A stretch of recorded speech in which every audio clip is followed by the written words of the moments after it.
My name's Davey, and this is my story, how I went from $500 to $500 million. I was a very insecure kid. I was slightly pudgy, and now I'm on the Australian Financial Rich List under Margot Robbie. I have bought my dream home, bought my girlfriend her dream car. I don't actually like telling these stories. Sometimes I feel like they come off very, very arrogant, especially for people that don't know me, and I'm slightly introverted, but it is a really, really good story for young entrepreneurs to hear, and there's lots of lessons. So here it is. This is my story from $500 to $500 million in just 5 years. So I was born in not a huge city in Australia. It's called Adelaide.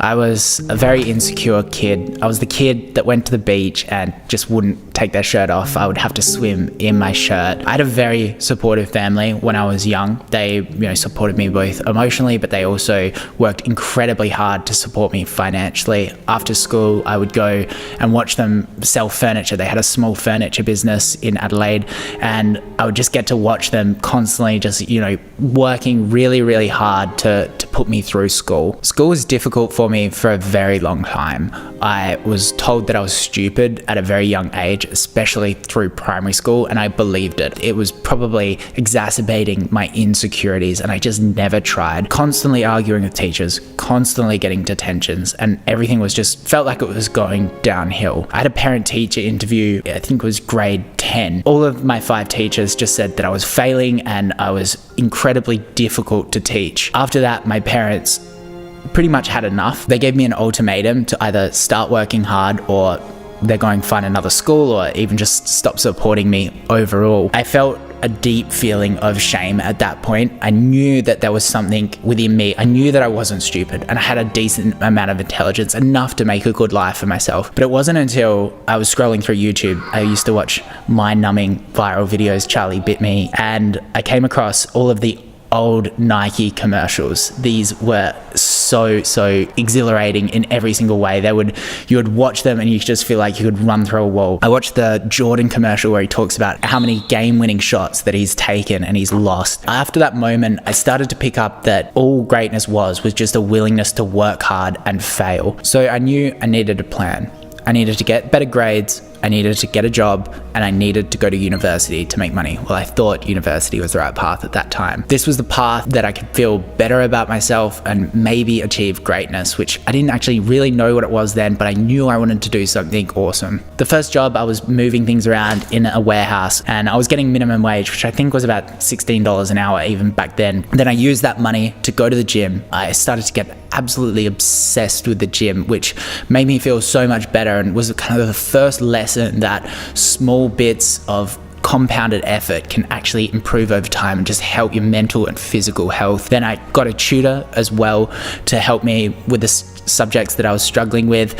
I enrolled in difficult subjects like maths, physics, chemistry. I knew it was working when 1 year after I decided to change, I had a parent-teacher interview. I only had one teacher that was the same as previously. He said, in my career, I've never seen a child turn their life around as much as David has this year, which really cemented that I was on the right track, and ended up finishing school on pretty good grades and getting into mining engineering. I just chose mining engineering because I thought it sounded cool and you could go straight into a 6-figure job, which sounded also cool. On my first day of mining engineering, I walked into this giant amphitheater in Adelaide University, and I couldn't even see the lecturer. He was so far away. He was on a big screen, and he said, "You're all used to being the smartest in your class.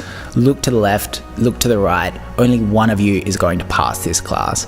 And turns out I was not one of those people. I hated university. I didn't like the subject. I was only doing it because I got told that I could get 6 figures out of it and it sounded cool. And because there is no structured or forced way of turning up, I didn't rock up at all and ended up failing. I'd say one of the main reasons why I failed university was because I was just so passionate about business, and I just was constantly launching new things. I was trying to sell singlets and hats, and I actually started making a fair bit of money on Instagram. So I started an Instagram where I would go into supplement stores and take photos of the supplements and write reviews, what's good about them.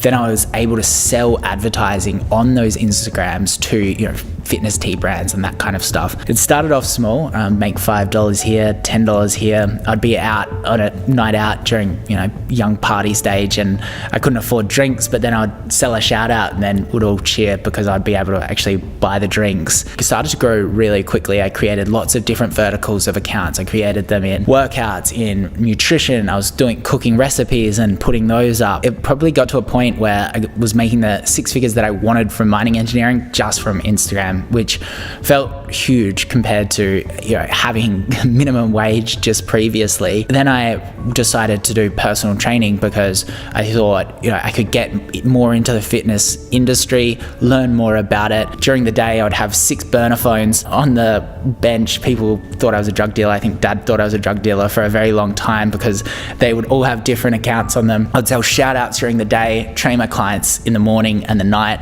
working 16-hour days. And I remember checking my bank account. I had about $100,000. Then it all kind of probably went to my head and things went very, very downhill. I decided to take a lot of the money that I made from personal training to try to build a huge food franchise. I was really into Vietnamese rolls at that stage, and I thought that there could be a big franchise of that, which there now is. It's called Rolled in Australia. So I stopped personal training and I took a lot of the money and I set up a shop in my local area where there wasn't really a shop before. 5 a.m. I would wake up and I would go get bread rolls, and then I would cook pork in the morning, and then I would just basically work non-stop. I'd still do my Instagrams during the day, wash dishes at 5 p.m. and head home and just reset. I wasn't seeing my friends at all. Food businesses are actually really, really difficult to make work. I was losing money. Lucky I did still have my Instagram business. It kind of evolved. I was flipping Instagram. So I'd buy them and then sell them to other people for a bit of a higher price. I would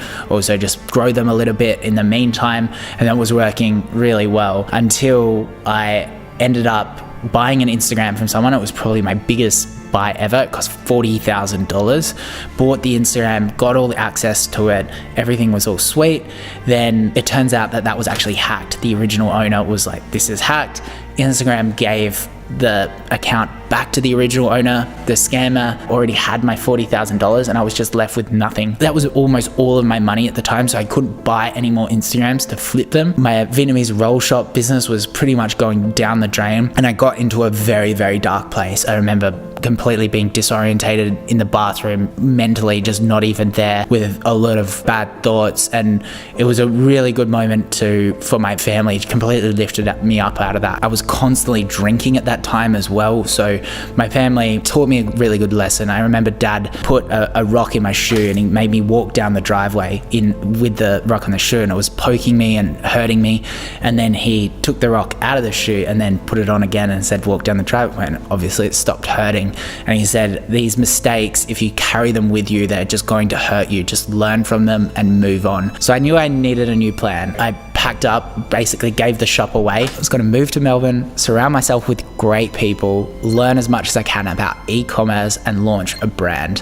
Hopefully this brand would make me a millionaire and make me financially free. I was working at the Fifth Watches, doing Instagram management, influencer management, also learning photography, videography, Facebook ads, Google ads. It was an amazing time. I learned so much. I never gave up on launching my own business. At that time, I remember I launched a seasoning business while I was over there. I ordered 6 kilograms of parsley and delivered it to my house back in Adelaide. I remember getting a text from Dad when I was flying back, and he said, why are all of these herbs on my doorstep? I think that mixed with the 6 burner phones, he definitely thought I was a drug dealer for a very, very long time, because none of those businesses ended up working, and I was constantly flying back from Adelaide to Melbourne because I missed my friends and my girlfriend. Ended up spending all of my savings that I've made. I remember checking my bank account, I was back at $0. It felt like I was back at square one. I had $0. I was back living with my parents, but my mind and the knowledge that I had was just invaluable. All I needed now was a product that was just going to change my life. I was looking for products everywhere, testing everything, and then I came across an article on Facebook around how weighted blankets can help people with sensory disorders or insomnia. Naturally, I wanted to test it out, got every single blanket in the house, was on the couch, piled them up,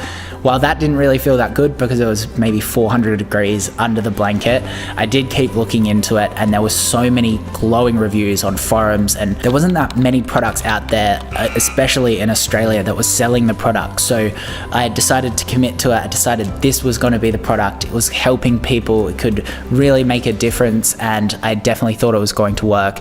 So I ended up ordering some stock from China. I got one sample initially, got my girlfriend and my neighbors.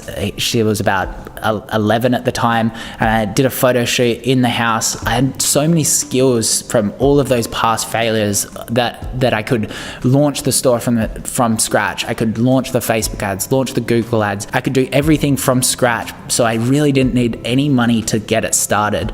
I had about $500 at that stage that I saved up from doing weddings and other videography shoots. To get the cash for the business, I decided to sell on pre-sale, which is where you sell stock that isn't actually in the country yet. You are making a promise that you're going to ship it at this date.